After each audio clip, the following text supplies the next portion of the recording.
సంవత్సరాల తరబడి ఎన్ని మందులు వాడినా మీ మోకాల నొప్పులు తగ్గట్లేదా? ప్రాణ పెయిన్ క్లినిక్ లో అత్యాధునిక చికిత్స.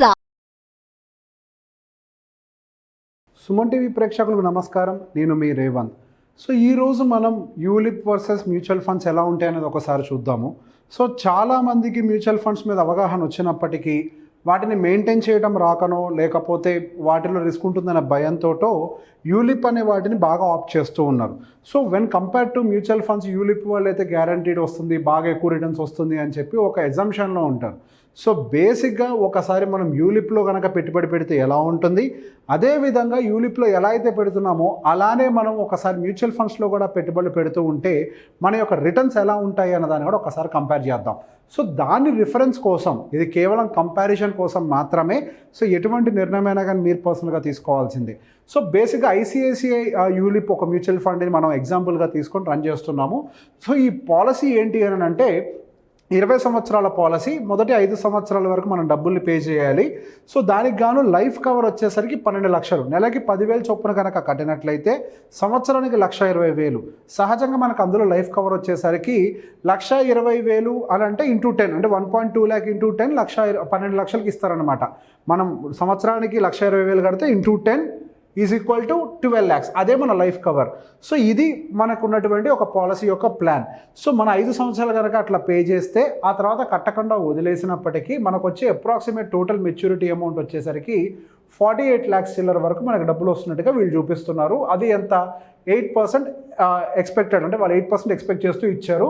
అలానే ఇక్కడ ఒకవేళ మార్కెట్ కనుక ఫేవర్ చేయకపోతే అది 4% కూడా రావచ్చు అని ఇంకొక ఆప్షన్ కూడా ఇచ్చారు. సో బేసిక్గా యూనిట్ లింక్డ్ ఈక్విటీ స్కీమ్స్ కూడా మనకి బేసిక్గా మనకి స్టాక్స్కి ఎక్స్పోజ్ అవుతూ ఉంటాయి. సో మార్కెట్ రిటర్న్స్ని బేస్ చేసుకొని అవి కూడా వేరీ అవుతూ ఉంటాయి. సో బేసిక్ ఇక్కడ అందరూ ఏమనుకుంటూ ఉంటారంటే ఇక్కడ నాకు ఫైనల్గా ఒక మెచ్యూరిటీ అమౌంట్ వస్తుంది, ప్లస్ నాకు ఒక లైఫ్ కవర్ కూడా వస్తుంది, 2 వస్తున్నాయి కదా. సో నాకు ఏమైనా జరిగినా, నేను చాలామంది దగ్గర విన్నా, పిల్లల కోసం అని చెప్పి మేము యూలిప్ కడుతున్నాము, సో వాళ్ళ కోసం అంటూ సేవింగ్స్ ఉంటే నాకు ఏమైనా జరిగితే లైఫ్ కవర్ వస్తుంది అని చెప్పి. సో బేసిక్గా రెండింటిని విడగొట్టి చూద్దాం. ఇందులో 2 ఉన్నాయి, ఒకటి సేవింగ్స్, ఇంకొకటి ఇన్సూరెన్స్. సో బేసిక్గా ఫస్ట్ మీరు బ్రేక్ చేసుకోవాల్సింది ఏంటి అని అంటే మీకు either life cover or the maturity amount, రెండిట్లో ఒకటే వస్తుంది. పాలసీ టర్మ్ పే చేసే టైంలో కనుక మీకు ఏదైనా జరిగినట్లయితే మీరు పే చేసిన అమౌంట్ ఎక్కువ లేదా మీ లైఫ్ కవర్ అమౌంట్ ఎక్కువ చూసి ఏది ఎక్కువైతే అది పే చేస్తారు. మీరు పే చేసింది 4 లక్షలు అయినట్లయితే లైఫ్ కవర్ 12 లక్షలు కాబట్టి అది ఇస్తారు. లేదు పాలసీ మధ్యలో ఎప్పుడో కొంచెం లాస్ట్లో ఉన్నప్పుడు కనుక మీకు ఏదైనా జరిగితే 12 lakhs ఎక్కువ లేకపోతే ఇది ఎక్కువ చూసి ఇస్తారు. ఏదో ఒకటే ఇస్తారు, కానీ ఇక్కడ 48 lakhs ప్లస్ 12 lakhs 60 lakhs రావు, రెండిట్లో ఒకటే వస్తుంది. సో బేసిక్గా 12 lakhs లైఫ్ కవర్ అనేది కూడా ప్రాక్టికల్గా ఎవరికి సరిపోని అమౌంట్.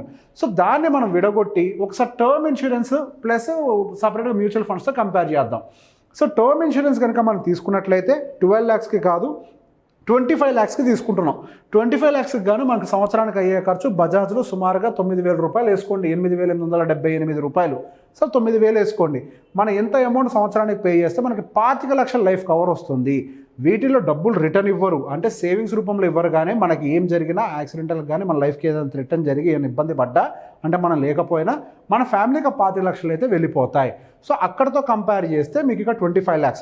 సో దీనికి గాను మనం 1,20,000 అక్కడ సంవత్సరానికి కడుతున్నాం కదా, ఆ 1,20,000లో 10,000 దీన్ని కట్టామని తీసేసి 1,10,000 మనం సేవింగ్స్కి ఉన్నాయనుకొని చెప్పి ప్లాన్ చేసి, సో దాన్ని మనం మంత్లీ డివైడ్ చేస్తే సుమారుగా 9,120 రూపాయలు చిల్లరంతో వస్తుంది.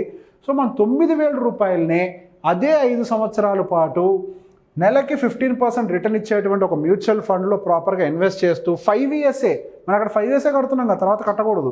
5 years కట్టేసి మనం చెక్ చేస్తే 5,40,000 ఇన్వెస్టెడ్ అమౌంట్ ఉంటుంది. మన ఫైనల్ టోటల్ వాల్యూ వచ్చేసరికి 8,07,000 ఉంటుంది. మరి అక్కడ 48 కదా అని అంటే అక్కడ 20 years ఉంది. మరి ఎక్స్ట్రా 15 years ఏం చేయాలి? ఈ టోటల్ అమౌంట్ ఎంతైతే వచ్చిందో దాన్ని మళ్ళీ రీఇన్వెస్ట్ చేసేయండి, అది అన్నట్టు వదిలేసేయండి, మీరు చేసేదేం లేదు.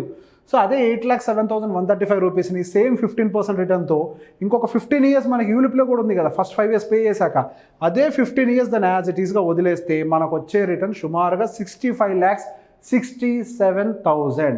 ఇక్కడ ఏం జరుగుతుంది అని అంటే మనకి ఈ అమౌంట్ 65 lakhs వస్తుంది, ప్లస్ మనం ఇందాక టర్మ్ ఇన్సూరెన్స్ చూసాం కదా, టర్మ్ ఇన్సూరెన్స్ 25 lakhsకి ఆ 25 lakhs ఇన్సూరెన్స్ కూడా వస్తుంది.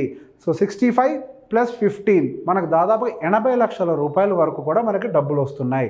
సో బేసిక్గా యూలిప్ తీసుకోవడం తప్ప రైట్ అన్న దాని గురించి నా పాయింట్ కాదు. సో బేసిక్గా ఇందులో నాకు ఇన్సూరెన్స్ వస్తుంది, నాకు సేవింగ్స్ ఉంటున్నాయి, వాళ్ళు గ్యారంటీగా ఇంత అమౌంట్ ఇస్తున్నారు. సో బేసిక్ ఈ విషయం గుర్తుపెట్టుకోవాలి, ఎప్పుడు కూడా యూలిప్లో గ్యారంటీ అనే వర్డ్ని వాడకూడదు. వాడుతున్నారు అని అంటే అవతల మీ ఏజెంట్ మిమ్మల్ని మోసం చేసినట్టే. ఇక్కడ గ్యారంటీడ్ ఫిగర్స్ అంటూ యూలిప్లో అయితే ఉండవు. ఎఫ్డీస్లో గ్యారంటీ ఉంటుంది. యూలిప్లో ఈక్విటీకి మనకి రిలేటెడ్ అయి ఉంది అని అంటే ఆ స్కీమ్ మాత్రం దాంట్లో గ్యారంటీడ్ ఇన్కమ్స్ ఉండవు. రెండోది, మీకు అయితే ఇన్సూరెన్స్, లైఫ్ ఇన్సూరెన్స్ అంటే మీకు ఏదైనా జరిగితే ఇన్సూరెన్స్ అని ఇస్తారు, లేదు మీకు ఏం జరగలేదు అని అంటే మీకు మెచ్యూరిటీ అమౌంట్ అయినా ఇస్తారు. రెండిట్లో ఒకటే వస్తుంది కానీ రెండు కలిపి రావు.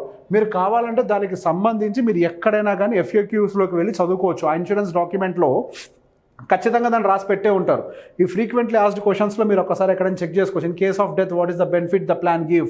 ఇక్కడ చూడండి, ఇక్కడ death benefit A or B or C అంటే ఏదో ఒకటే ఇస్తాము. ఏ అంటే సమ్ ఎష్యూర్డ్, B అంటే డెత్ బెనిఫిట్. సో ఏదో ఒకటే ఇస్తాము అని ఇక్కడ క్లియర్గా రాశారు ఇందులో, అదే వెబ్సైట్లో. సో బేసిక్గా ఈ వెబ్సైట్ అనే కాదు, ఈ కంపెనీ అనే కాదు, ఏ కంపెనీకి సంబంధించిన స్కీమ్కి సంబంధించి నియమాలు ఇలానే ఉంటాయి.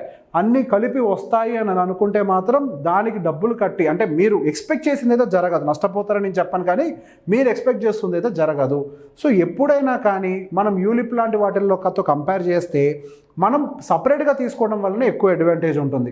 సో బేసిక్గా వాళ్ళు కూడా ఈక్విటీలో పెడుతున్నారు కదా, ఎందుకు రిటర్న్స్ రావట్లేదు అని అంటే వాళ్ళు డెప్ట్ పోర్షన్ ఎక్స్పోజ్ చేస్తారు, ప్లస్ వాళ్ళు దానికి సంబంధించిన ఇన్సూరెన్స్కి ప్రీమియం పే చేయాలి, అండ్ నెక్స్ట్ వాళ్ళ ఫండ్ మేనేజర్ ఛార్జెస్ ఉంటాయి, ఇంకా వాళ్ళకి చాలా ఛార్జెస్ ఉంటాయి. అవన్నీ పోను ఫైనల్గా మనకు వచ్చే వాల్యూ మనకి 8%కి మించి రాదు. సో బేసిక్గా యూలిప్తో కంపేర్ చేస్తే మనం సపరేట్గా టర్మ్ ఇన్సూరెన్స్ అండ్ సపరేట్గా మ్యూచువల్ ఫండ్ పే చేస్తే ఎక్కువ రిటర్న్స్ని జనరేట్ చేయడానికి అవకాశం ఉంటుంది. సో బేసిక్గా ఇంతకుముందు ఎవరికైతే ఈ డౌట్స్ అన్నీ కూడా ఇంతకుముందు చాలామంది కామెంట్స్లో పెట్టారు. సో ఈ డౌట్స్ అన్ని ఎవరికైతే ఉన్నాయో ఇందులో క్లియర్ చేశాను అనుకుంటున్నాను. ఒకవేళ ఇంకా ఏమైనా డౌట్స్ ఉన్నా కింద కామెంట్ సెక్షన్లో పెట్టండి, వాటిని కూడా క్లారిఫై చేస్తాం. Thank you. సుమన్ టీవీలో మీ పర్సనల్ అండ్ బిజినెస్ ప్రమోషన్స్ కోసం కింది నెంబర్కి కాంటాక్ట్ చేయండి.